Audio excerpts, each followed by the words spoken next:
All right, so Luke chapter 5, verse 20. And when he saw their faith, he said unto them, Man, thy sins are forgiven thee. He said, these people had so much faith that even if I break the roof down, this guy's going to get healed just to get in front of Jesus. Right, so Jesus, he's seen their faith. He said, your sins are forgiven thee. Okay. And then verse 21. And the scribes and Pharisees began to reason, saying, Who is this which speaketh blasphemies? Who can forgive sins but God alone? Right. Now remember, we were saying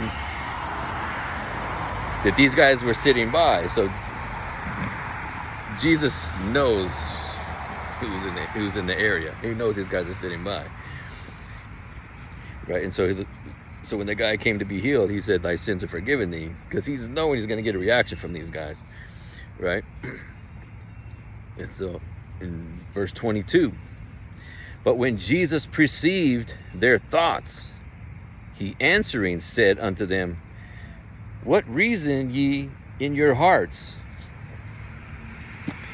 It's amazing. He said, he perceived their thoughts. And he's like, what reasoning in your heart? So he knows what they're thinking already, you know. And then he's going to continue in verse 23. Whether is easier to say, Thy sins be forgiven thee, or to say, Rise up and walk? Right. So now he's asking them, because they're upset because he's saying your sins are forgiven thee, right? So he's asking, okay, so what's more difficult? Telling someone to get up and walk, or your sins are forgiven? Right? Because these guys, they can do either one. And then verse 24. But that ye may know that the Son of Man hath power upon earth to forgive sins, he said unto the sick of the palsy. Right, because first it's continuous. I say unto thee, arise and take up thy couch and go into thine house. Okay, so you see it's separated. Right, first he's saying, but that ye, with ye, remember, the you, ye, yours is in the these and the thous. That's important. He says, but that ye, that's plural. Right. Because he's asking these guys, because they were upset, but who can say you forgive sins, right? Only God can do that. So he's saying, but that ye may know that the Son of Man hath power on the earth to forgive sins. So he's letting these guys know who had a problem with him forgiving sins. And then there's a separation. Now he's looking to the guy that had the palsy.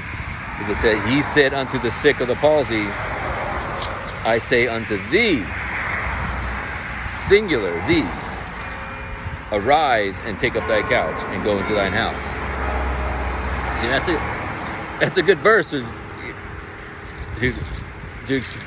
make you look at the ye's, the plural, and the singular. The you, ye, your, the these, and the thys. The King James. It's got to be a King James. Oh, man, I go over that so many times. Okay, so in verse 25. And immediately he rose up before them, and took up that whereon he lay, and departed to his own house, glorifying God. So, just like that, from being in a bed, now he's completely healed. Takes up his bed, and he's oh man, glorifying God. He's I'm out of here. In verse 26, and they were all amazed, and they glorified God, and were filled with fear, saying, We have seen strange things today. Oh man, yeah, you got that right. They were all amazed, and they all glorified God. Amazing.